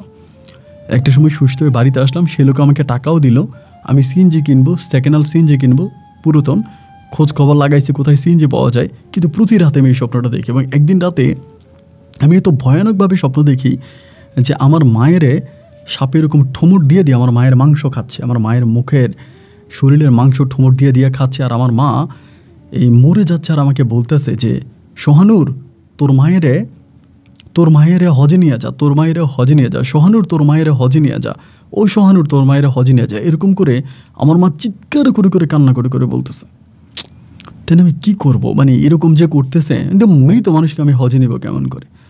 দেন এলাকার হুজুরদেরকে জানালাম, কেউ আমাকে তাবিজ পরা দেয়, পানি পরা দেয়, কেউ আমার বুঝায় যে ঠিক হয়ে যাবে, আল্লাহর কাছে দোয়া কর, আল্লাহর কাছে প্রার্থনা করো, ঠিক হবে, এটা কোনো ব্যাপার না, এমন করে বুঝায়। কিন্তু আমি আসলে কোনো কিছু বুঝতে পারতেছিলাম না যে কী করব। মানে এই যে স্বপ্নটা আমি দেখতেছি এবং কন্টিনিউয়াসলি, ধরেন দিনের বেলাও দেখি, অনেক সময় দুপুরে ভাত খাওয়ার পরে একটু রেস্টের জন্য শুইলাম, ওই সময় আমি স্বপ্নে দেখি যে আমাকে এসে বলতেছে সোহানুর, সোহানুর, এরকম মানে আমার শরীরে ধাক্কা দিয়ে বলে যে সোহানুর মা তো পুরো যাচ্ছে, মাকে তো সাপে কামড়াচ্ছে, মাকে তো মেরে ফেলতেছে, তুই মাকে হজে নিয়ে যা, তুই মাকে হজে নিয়ে যা। তিনি মৃত মানুষরা আমি হজে নেব কেমন করে রে ভাই, উনি তো মারাই গেছে, মৃত মানুষকে কি হজে নেওয়া যায়? আমি তখন আমাদের এলাকার হুজুরদের কাছে যে ওই হুজুর আমাকে ঘুরে ফিরে একটাই কথা বলে যে কি ওই মৃত মানুষ কেমনে হজে নেবে। আমি দোয়া পড়াই, মিলাদ পড়াই, এবং ওই 4 লাখ টাকা থেকে আমি কিছু টাকা ভাঙিয়েও ফেলি আমার এই মায়ের মিলাদের জন্য, দোয়ার জন্য। সবাই বলে মা কবরে কষ্টে আছে। আমার মা একটু খারাপ মহিলা ছিল, আল্লাহ মাফ করুক, সবার মুখে শোনা কথা। তো এই জন্য সবাই বলে মা কষ্টে আছে, মারে হজে নিয়ে যাওয়ার জন্য। এর ভিতরে এক লোক আমারে বলে যে একটা কাজ করো, তোমার আম্মারে হজে নেওয়ার জন্য, যেহেতু তোমার আম্মা মারা গেছে, একটু এক ফুট মাটি প্যাকেট করে কোনো একটা হাজির কাছে দিয়ে দাও, সামনে তো হজ আসতেছে, কোনো একটা হাজিকে দিয়ে যাও, ওই হাজি কাবাগর থেকে তোমার মায়ের কবরের ওই মাটিটা ঘুরে নিয়ে আসবে। ঘুরে নিয়ে আসার পরে এরপরে ওই মাটিটা তুমি আইসা তোমার আম্মার কবরের উপরে ছিটিয়ে দিও, তাহলেই মনে হয় হয়ে যাবে। এই কথা আমাদের এলাকায় এক লোক, তিনিও মূল এসে আমাকে এটা বললো। বলার পরে আমি তখন এই মাটিটা নিলাম। মাটিটা নেওয়ার পরে খবর নিতে শুরু করলাম যে হজ তো আসলে আমাদের এলাকাতে অ্যাভেলেবেল লোকজন যায় না, অনেক দূর দূরান্তের মানুষরা হজে যায়, মানে অ্যাভেলেবেল যায় না আর কি। হজ তখন অনেক দামি একটা মানে বিষয় ছিল। পরে অনেক দূরের একটা লোকের খবর পেলাম, সে নাকি একজন মূল এসি, বড় মাওলানা, এবং মানে ইসলামের খুব বড় একজন খাদেম। এই লোক হজে যাবে, তো আমারে বললো যে ওই লোকের সাথে যোগাযোগ করো, তার কাছে নিয়ে মাটি দিয়ে আসো। পরে আমি মাটি ব্যাগে করে ওই লোকের বাড়িতে গেছি। যাওয়ার পরে এই লোকেরা পাওয়ার পরে একটু বয়স্ক টাইপের লোক, আমি সালাম দিলাম, উত্তর দিল। আমি বললাম যে আমার বাড়ি অমুক গ্রামে, আমি আপনার কাছে আসছিলাম আমার একটা উপকারের জন্য। তিনি বলি কী উপকার? আমি বললাম যে আমি আপনাকে একটু মাটি দিব, আপনি তো হজে যাবেন, এই হজে গেলে আমার এই মাটিটা আপনি তোয়াব করে, হজের চারপাশে তোয়াব করে মাটিটা নিয়ে আসেন। তিন লোক একটু হাসি দিল, হাসি দিয়ে আমাকে বলে সবসময় দেখলাম মানুষ হজে যায়, এখন কি মাটি হজ করতে যাবে নাকি? কি বিষয় কি, মাটিকে কেন কাবা করে নিতে হবে, ঘটনা কি বলো তো? আমি তখন বললাম যে হুজুর, আমি খুবই হতদরিদ্র গরিব একজন মানুষ, আমার আম্মা গ্রামের একটু খারাপ মহিলা ছিল, এখন খারাপ মহিলা থাকার পর আমার আম্মা মারা যায়। এখন মারা যাওয়ার পরে কিছুদিন আমি খুবই ভালো ছিলাম, কোনো কিছু স্বপ্নে দেখি নাই। হঠাৎ করে আমি এরকম বললাম যে একটা কিডনি বিক্রি করছি, করে আমি এতগুলো টাকা পাইছি। এখন এই টাকাগুলো আমি যেদিন পাইছি সেদিন থেকে আমার মা খালি আমাকে স্বপ্নে দেখায় যে তোর মায়েরা হজে নিয়ে যা, তোর মায়েরা হজে নিয়ে যা। এখন আমার আম্মা তো মারা গেছে, আমি আমার মৃত মায়ের কীভাবে হজে নিয়ে যাব বলেন? যার জন্য আমি আমার মায়ের লোকজনের সাথে আলোচনা করলাম, তারা দোয়া মিলাদ দিল, কিন্তু কোনো কাজ হলো না। সর্বশেষ একজন আমাকে আইডিয়া দিল, আমার কবরের উপরে কিছু মাটি যাতে যে হজে যায় তার কাছে দেওয়ার জন্য, উনি কাবাঘর থেকে মাটিটা তোয়াব করে আনলে এরপরে মাটিটা আমি মায়ের কবরের উপরে ছিটে দিব, তাহলে হয়তো আর এই স্বপ্নটা দেখব না। তো এটা হাসি দিল, হাসি দিয়ে আমাকে বলতেছে কত ধরনের ফতুয়া মানুষজন তৈরি করে, তোমার নাম কি? আমি বললাম যেমন সোহানুর রহমান। পরে বলে তুমি বসো, আমরা একসাথে খাওয়া দাওয়া করবো। একসাথে খাওয়া দাওয়া করার পরে উনি একটা মসজিদ বানাইছে, নিজে নির্মাণ করা মসজিদ, না মসজিদের গাটকুলে মানে পুকুরের গাটকে গিয়ে আমাকে নিয়ে বসে আমাকে বলছে যে সনুর, তোমার আম্মা তোমাকে কী স্বপ্ন দেখায়? আমি বললাম যে খালি আমাকে স্বপ্ন দেখায় যে তোর মায়ের হজে নিয়ে যা, তোর মায়ের হজে নিয়ে যা, খালি আমাকে এটাই স্বপ্নে দেখায়। তো তিনি আমাকে বললো তোমার আম্মা তো মারা গেছে। আমি বলি হ্যাঁ মারা গেছে। তা বলে তোমার আম্মা যদি মারা যায়, এই মৃত মারে নিয়ে তুমি হজে যাবা কেমনে? মৃত মারে হজে কেমনে পাঠাবা? আমি বললাম সেজন্যই তো, আমি যেহেতু মৃত মাকে হজে পাঠাতে পারবো না, এই জন্য মৃত মায়ের কবরের মাটি আমি নিয়ে আসছি, ওইটা আপনি নিয়ে যাবেন, কাবাঘর ছয় নিয়ে আসবেন। এই জন্য বলে না, মাটি আনলে কী হবে, একটা কাজ করো, কবরটা করে তোমার মায়ের কোনো হাড্ডি পাও কি না, কোনো একটা হাড্ডি নিয়ে আসো, ওই হাড্ডিটা আমি কাবাঘরে নিয়ে যাবো। আমি বললাম যে হ্যাঁ তাইও তো ঠিক, আমি কবরে মাটি নিব কেন, আমি হাড্ডি দিয়ে তো আরো বলে। আমি বলি যে কবর খোঁড়া কি ঠিক হবে না? বলে হ্যাঁ কবর খোঁড়া ঠিক হবে না কেন, যেহেতু কবরে মাটি আনতে পারছো, তাহলে কবর খুঁড়ে তোমার মায়ের একটা হাড্ডি নিয়ে আসো, হাড্ডিটা এনে আমাকে দাও, আমি ওইটা কাবাঘরে নিয়ে যাই। কেন বলি যে হুজুর আপনি এটা কী বলেন? আচ্ছা ঠিক আছে। পরে আমার বলে আরে বেয়াক্কেল, একটা মানুষ যখন কবরে থাকে, কবরে যখন তার আজাব হয়, সে যখন কবরের আজাব নিতে পারে না, তখন তার আত্মীয় স্বজনদেরকে স্বপ্নে দেখায়, কিন্তু ক্লিয়ার করে বলে না, একটু একটু করে বলে, ক্লিয়ার করে বলে না। তার কষ্টটা কেন হয় এটা সে ক্লিয়ার করে বলে না, তবে ইশারা ইঙ্গিতে বোঝানোর চেষ্টা করে যে তার কষ্টটা কেন হচ্ছে। তুমি অথবা তোমার মা এমন কোনো কাজ করেছ যেটা তোমার কাছে অপরাধ মনে হয়? আমি বললাম যেরকম অনেক কাজে তো করছি, অপরাধ মনে হয়, কোনটা বলবো? তিনি আমাকে বলে তুমি কি তোমার আম্মার মৃত্যুর পরে কাউকে মা বলে ডাকো? বলে আমার আম্মার মৃত্যুর পরে আমার আম্মাকে তো মা ডাকতাম, আর আমার শাশুড়িকে আমি মা বলে ডাকি। তোমার শাশুড়িকে তুমি মা ডাকো? আমি বললাম হ্যাঁ। বলে তোমার শাশুড়িকে হজে পাঠাও। আমি বললাম মানি এইটা আপনি কি বলেন, আমার শাশুড়িকে হজে পাঠাবো? বলে হ্যাঁ, তুমি তোমার কিডনি বিক্রি করে যে টাকাটা পাইছো ওই টাকা দিয়ে তোমার শাশুড়িকে হজে পাঠাও, যদি ভালো চাও। তোমার শাশুড়িকে হজে পাঠাও, আমি একজন দিনদার মানুষ, আলেম মানুষ, তোমাকে বলে গেলাম যে তোমার শাশুড়িকে হজে পাঠালে তোমার ভাগ্যের বিশাল পরিবর্তন ঘটবে, তোমার ভাগ্যের বিশাল পরিবর্তন ঘটবে। আল্লাহ তাআলা সব কিছু দেখতে পায়, তিনি মহান, তিনি পালনকর্তা, তিনি সৃষ্টিকর্তা, তিনি জগতের মালিক, তিনি পারেন এমন কোনো কাজ নাই। তোমার মৃত মা যেহেতু তোমাকে এরকম করে স্বপ্ন দেখাচ্ছে, তুমি ওই টাকাটা দিয়ে তোমার শাশুড়িকে হজে পাঠাও, প্রয়োজন আমার সাথে পাঠাতে পারো, তার কাগজপত্র জমা দাও, আমিও প্রয়োজনে কিছু সাহায্য সহযোগিতা করবো, তার আমি হজে নিয়ে যাব।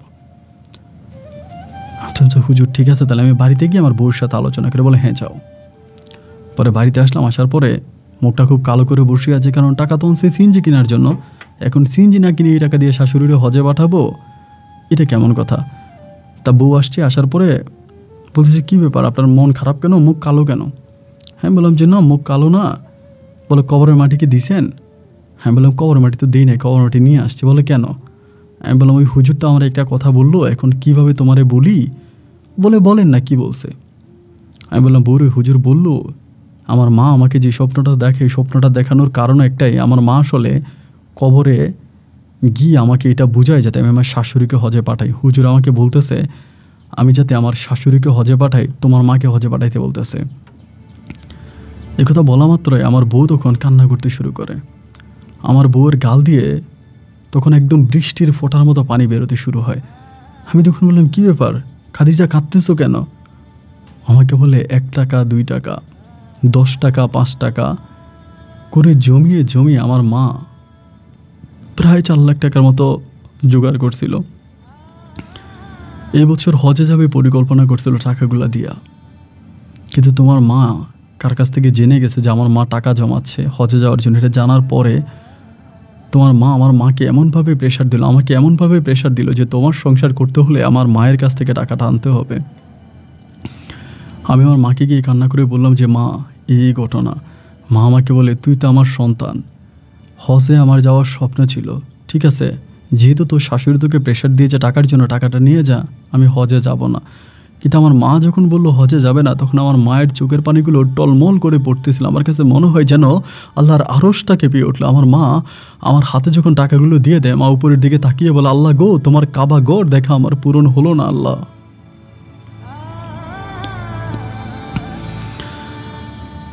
আজ সেই তুমি এত মাস পরে আইসা আমার মায়েরে হজে পাঠাইতে চাচ্ছ?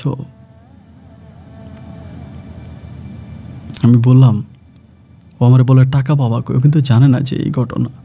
পরে আমি ওরে বইলা দিছি যে আমি এমনি এমনি একটা কিডনি বিক্রি করছো। তখন কান্না করে, কেন তুমি এটা করলা? এই টাকা দিয়ে আমার মারে হজে পাঠাইতে হবে না, তুমি এই টাকা দিয়ে কিছু করো। আমি বললাম, তোমার মারে হজে না পাঠাইলে আমি যে প্রতি রাতে এই স্বপ্নগুলো দেখি, আমি একটা রাতেও ঘুমাইতে পারি না, একটা রাতও আমি ঘুমাইতে পারি না। প্রতি রাতে এই যে স্বপ্নগুলো দেখি, আমি নিজের চোখে সন্তান হয়ে দেখতে পাই আমার মায়ের ছুরি দিয়ে কাটতেছে, আমার মায়ের আগুনে ফেলে দিচ্ছে, আমার মায়ের শরীরের মাংস সাপে ঠুকরিয়ে ঠুকরিয়ে খাচ্ছে। অনেকগুলো সাপের মাঝে আমার মা বাঁচাও বাঁচাও বলে চিৎকার করে গেছে। আগুনে অর্ধেক আমার মায়ের শরীর পুড়ে গেছে, বাকি অর্ধেক দিয়ে আমার মা হাত ইশারা দিয়ে আমাকে বলতেছে যে তোর মারে হজে নিয়ে যা, তোর মারে হজে নিয়ে যা, তোর মারে হজে নিয়ে যা। এছাড়া তো আমার কাছে আর কোনো পথ খোলা নাই বউ। ও আমাকে বলে তারপরে আমি আমার মাকে বলবো যাতে তোমার আম্মাকে মাফ করে দেয়। আমি বললাম যে না, আমিও নিয়ত করেছি আমি আমার শাশুড়িকে হজে পাঠাবো, তুমি চলো। রাতের বেলা বউর আমি রওনা দিলাম শ্বশুর বাড়িতে গিয়ে আমার শাশুড়িকে জানাইলাম। শাশুড়ি আমার বলে, বাবা তোমার মায়ের উপর আমার কোনো অভিযোগ নাই, কোনো রাগ নাই, কোনো ক্ষোভ নাই, কিচ্ছু নাই। তুমি আমার মেয়ের জামাই, এই টাকাটা পাইছো, টাকাটা দিয়ে তুমি একটা কিছু করে আমার হজে পাঠাইতে পারেন। আমি বললাম না মা, আমি আপনার হজে পাঠাবো, এটা আমি নিয়ত করছি, আপনি আর কথা বাড়াইয়েন না, কোনো কথা বললেন না, আপনি হজে যাবেন প্রস্তুতি নেন। আমি তখন পরের দিন আমার শাশুড়ির পাসপোর্টের জন্য টাকা পয়সা জমা দিই।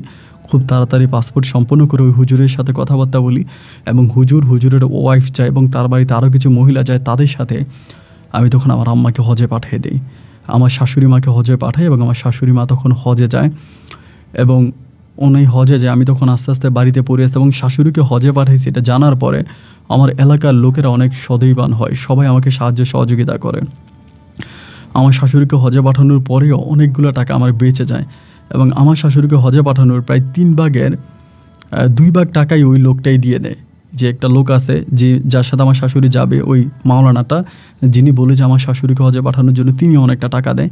তা আমার সেখানে প্রায় 1,50,000 টাকার মতো বেঁচে যায়, 1,50,000 টাকার মতো বাঁচে এবং বাকি টাকা তো লোকজনে দেয়। আমি তখন আমার শাশুড়িকে পুনরায় হজে পাঠাই এবং প্রায় 2 লাখ টাকার মতো আমার বেঁচে যায়। এখানে অনেকেই টাকা দেয়, যখন শুনতে পারছি আমি শাশুড়িকে হজে পাঠাবো অনেকেই টাকা দিয়েছে। আমার শ্বশুরবাড়ির অনেক গ্রামের মানুষরা টাকা দিয়েছে, যেহেতু আমার শ্বশুর একজন মসজিদের ইমাম ছিল, এই জন্য অনেকের সাহায্য সহযোগিতায় তখন মোটামুটি আমাদের অনেকগুলো টাকা হয়। শাশুড়িকে হজে পাঠায় আমার প্রায় 2 লাখ টাকার মতো সেভ হয় এবং ওই 2 লাখ টাকা দিয়ে তখন অটো গাড়ি বেরোচ্ছিল। আমি তখন এক ধরনের একটা অটো গাড়ি কিনি। কেনার পরে যেগুলো ওই যে আপনার বটবডি টাইপের বলে, বটবডি মালামাল টানে যে বটবডি বলতো আর কি, এখন এগুলো আছে কিনা জানি না, ওই বটবডি আমি একটা কিনি এবং কেনার পরে আলহামদুলিল্লাহ আমার শাশুড়ি তখন হজে গেল। হজ থেকে আমার শাশুড়ি তখন তার হজের কাজ সম্পূর্ণ করে তিনি আবার দেশে আসলো, ঢাকা থেকে আমাদের বাড়িতে আসলো। আসার পরে তিনি হজ করতেছে। এভাবে বেশ কয়েকদিন পরে আমার একদিন বলতেছে যে এই সোহানুর, আমার মেয়েটারে দিবা একদিন, তুমি আমার নায়নাত করে মিলে আমরা একটু ঢাকায় যাব, আমারে বলে। আমি তখন বললাম যে আম্মা এটা কী বলেন, ঢাকায় আমাদের কোনো আত্মীয় স্বজন নাই, এনে আমরা ঢাকায় কোথায় যাব? পরে আমারে বলেন যে না, আমি তো হজ করতে গেছিলাম এবং হজে যাওয়ার পরে একজন মহিলার সাথে পরিচিত হয়েছে, উনি ঢাকায় থাকে, উনি আমারে অনেকভাবে বলছে যাতে ওনার বাসায় আমি একটু যাই। উনি আমাকে বোন ডাকছে, বোন ডাইকা ওনার বাসা আমাকে যাইতে বলছে, তা এখন আমি যাব, তুমি একটু আমার সাথে চলো। আমি বললাম যে আমার বউ বলতেছে দরকার নেই তো আম্মা, আমরা চিনি না জানি না, যাবো কেন? বলে না, ঠিকানাটাও লিখে দিছে, এখানে ফোন নাম্বারও আছে। পরে আমি মোবাইল নাম্বারে কল দিলাম, একজন মহিলা রিসিভ করলো। আমি বললাম যে আমার শাশুড়ি তখন ওই মহিলার সাথে কথা বললো। এই মহিলা আমাকে বললো, বাবা তুমি তোমার শাশুড়িকে নিয়ে আসো আমার বাসায়, তোমার শাশুড়িকে আমি বোন ডাকছি, সে আমার বোন, আমার বাসায় একটু আসো বাবা, না ভালো। উনি খুব অনুরোধ করলো, তো উনিও বলো আমার 3 কুলে কেউ নেই, তুমি একটু আসো। পরে 2 দিন পরে আমি, আমার শাশুড়ি, আমার সন্তান, আমার ওয়াইফ মিলে আমরা তখন ঢাকায় রওনা দিলাম। আমার কাছে মনে হয় এর আগে আমি ঢাকায় 2 থেকে 3 বার গেছি, খুব বেশি যাই নাই। তো এবারে ঢাকায় গেলাম, ঢাকায় যাওয়ার পরে ওনার বাসায় গেলাম। বাপরে বাপ, ওনার বিশাল বাড়ি, এত বড় বাড়ি জীবনেও দেখে নেই। আমাদেরকে উনি গাড়ি পাঠাইছে, গাড়ি আমাদেরকে আপনার বাস স্টেশন থেকে ওনার বাসায় নিয়ে গেছে। আমরা যাওয়ার পরে টেবিলের মধ্যে রাজকীয় খাবার, এত খাবার, মানে আমি খাবার দেখার পরে আমার চোখে পানি চলে আসছে, কি এত খাবার তো জীবনেও দেখি নাই। এবং এই মহিলা আমার শাশুড়িকে পাওয়া মাত্রই আমার শাশুড়িকে জড়ায় ধরে কান্না করতে শুরু করে, বলে আপনার আমি বোন ডাকছি, আপনি এতদিন পরে আমার বাসায় কেন আসছেন? আপনি এর আগে আসলেন না কেন? আপনার তো আরও আগে আমার বাসায় আসা দরকার ছিল। তা আমরা খাওয়া দাওয়া করলাম, করে ওনার বাসার ছাদ আছে, খুব সুন্দর ছাদ, ছাদের উপরে সবাই মিলে বসলাম, ঢাকা শহরের ছাদে কখনো উঠি নাই, পুরো শহরটাকে পাখির চোখে দেখলাম, কত সুন্দর লাগলো, ছোট ছোট বিল্ডিং, কি সুন্দর লাগে। বসার পরে উনি আমাকে বলে যে তুমি আমার বোনের মেয়ের জামাই, মানে আমার মেয়ের জামাই, তুমি কি করো? আমি তখন বললাম যে আন্টি আমি বটবডি চালাই। পরে আমাকে বলে দূর বেটা, বটবডি চালাও, গ্রামে থাকো, গ্রাম ভালো? আমি বললাম হ্যাঁ ভালো। বলছে গ্রামে থাকতে ইচ্ছে করে না শহরে থাকতে ইচ্ছে করে? আমি বললাম না গ্রামে থাকি। পরে আমাকে বলে এবার আমাকে তোমাদের গ্রামে নিয়ে যাবা কিন্তু। আমি যা ঠিক আছে নিয়ে যাবনি। তার 3 দিন পরেই আমি আমার শাশুড়ি, আমার বউ আর ওই মহিলাটাকে নিয়ে আমরা তখন আমার গ্রামে যাই। উনি নিজের গাড়ি নিয়ে যায়, ওনার গাড়ি দিয়ে আমরা যাই এবং গ্রামের ভিতরে এত বড় গাড়ি ঢুকে সবাই তো অবাক হয়ে তাকে আছে, কী ব্যাপার এত বড় গাড়ি গ্রামের ভিতরে ঢুকছে, সবাই তাকাইতে আসছে। আমার শাশুড়িকে নিয়ে উনি ঘুরতেছে, বোন ডাকছে আমার শাশুড়িকে। গ্রামের মানুষের চোখে মুখে কত আনন্দের উচ্ছ্বাস, দামি গাড়ি অনেকেই শখ করে উঠে চড়ে বসে। 1 সপ্তাহের মতো গ্রামে থাকার পরে ওই মহিলা আমার শাশুড়িকে বলতেছে বোন রে, আমার তো এই দুনিয়াতে কেউ নেই, আমার 2টা সন্তান আছে এবং তারা বিদেশে থাকে, তারা দেশে আসেও না, তারা আমাকে বিদেশ নেওয়ার জন্য পাগল হয়ে গেছে, তারা আমেরিকা থাকে। একটা কাজ করো, তুমি আমার সাথে আমার শহরে থাকবা, আমার সাথে চলো, আমার বাসায় থাকবা, তোমারও তো কেউ নেই। বলে না আমি আমার মেয়েরে আর আমার নাতিনটা রেখে আমি কেমনে যাব বলেন? আমার মেয়ে নাতিন ওরা গ্রামে থাকবে, আমি ঢাকায় থাকবো, তা কি হয়? বলে তোমার মেয়ে আর মেয়ের নাতিন রেসেও নিয়ে চলো না। আমার শাশুড়ি বলতে আমার মেয়ের জামাই, আমার মেয়ের জামাই কি একা একা থাকবে এখানে? বলে তাহলে তোমার মেয়ের জামাইরেও নিয়ে চলো। আমি বললাম আমি ঢাকায় গিয়ে কি করব? উনি বলে ঢাকায় বেটা কাজের অভাব আছে, চল ঢাকায় চল। এরপর উনি আমাকে ঢাকায় নিয়ে গেল, আমরা সবাই ঢাকায় গেলাম। বাড়িঘর সব বন্ধ কইরা বটবটিটা একজনের কাছে ভাড়া দিয়া তখন ঢাকায় রওনা দিলাম। যেদিন আসলাম সেদিনে তিনি আমাকে, ওনার একটা মার্কেট আছে, সুপার মার্কেট, অনেক বড় মার্কেট, এই মার্কেটে অনেক লোকজন কাজ করে, ওনার নিজের মার্কেট, সেখানে আমাকে দেখাশোনার দায়িত্ব দিল। মাস শেষে বেতন আমার 30,000 টাকা। 30,000 টাকা ইনকাম করতে আমার 1 বছর লাগে। আমি নাকি মাসে 30,000 টাকা আমার বেতন। আস্তে আস্তে করে সব কিছু যেন আমার হতে শুরু হলো, সব কিছু যাতে আমার হতে শুরু হলো। এক পর্যায়ে এই বাড়ির ভাড়া উঠানো, সুপার মার্কেট দেখাশোনা থেকে শুরু করে যত ধরনের কাজ আছে সব কাজ আমার উপরে পড়ে গেল। এভাবে দীর্ঘ 4 বছর মতো আমি ঢাকাতে থাকি। আমার একটা পুত্র সন্তান হয়। আমার ছেলে আমার মেয়েকে নিয়ে আমার শাশুড়ি, আমার ওই শাশুড়ির বান্ধবী, তারা এতটাই সুখে, এতটাই শান্তিতে, আমি জীবনেও কল্পনাও করতে পারিনি জীবনে এতটা সুখ পাবে, এতটা শান্তি পাবো। এক পর্যায়ে উনি চলে যাবে, উনি বাংলাদেশে থাকবে না, চলে যাবে। ওনার মেয়েরা খুবভাবে প্রেশার দিচ্ছে মাকে নিয়েই যাবে। ওনার বাড়িটা ছিল 5 তলা।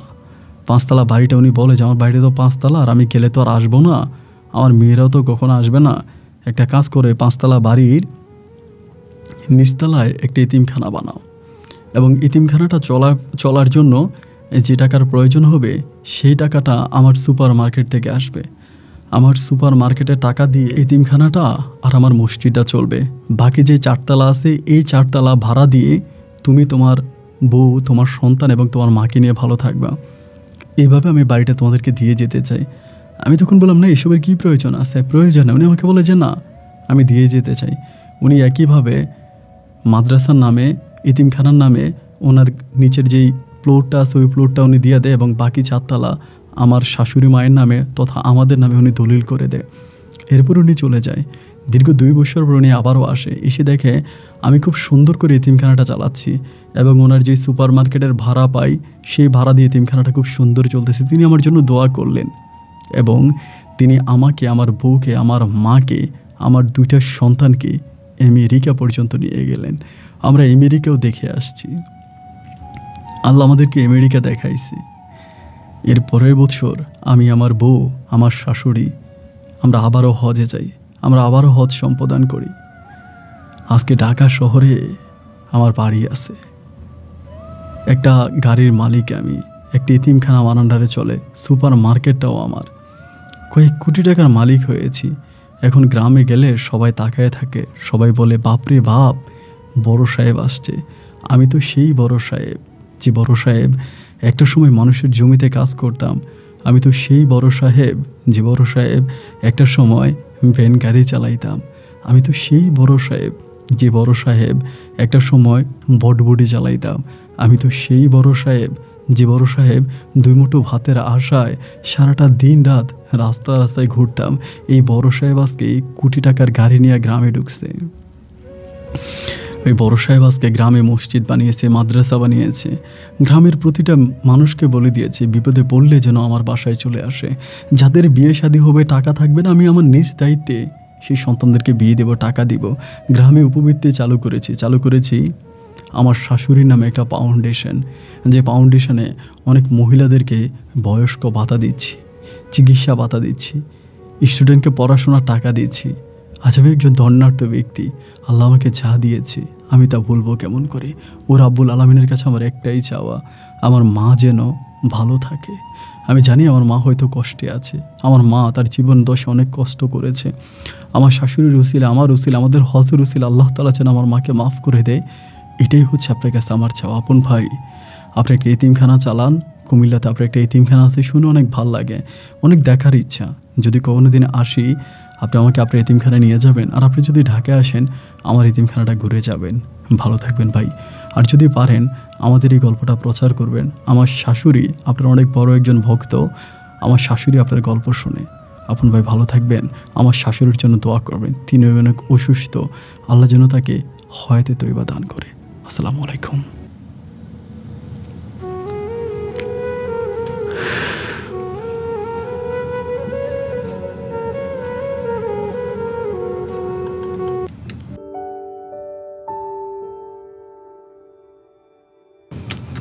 প্রিয় বন্ধুগণ, সবাইকে অনেক বেশি ধন্যবাদ এতক্ষণ পর্যন্ত রংপুরের ভাই সোহানুর রহমানের জীবনের বাস্তব গল্পটা শুরু থেকে শেষ পর্যন্ত আমার মুখে শোনার জন্য।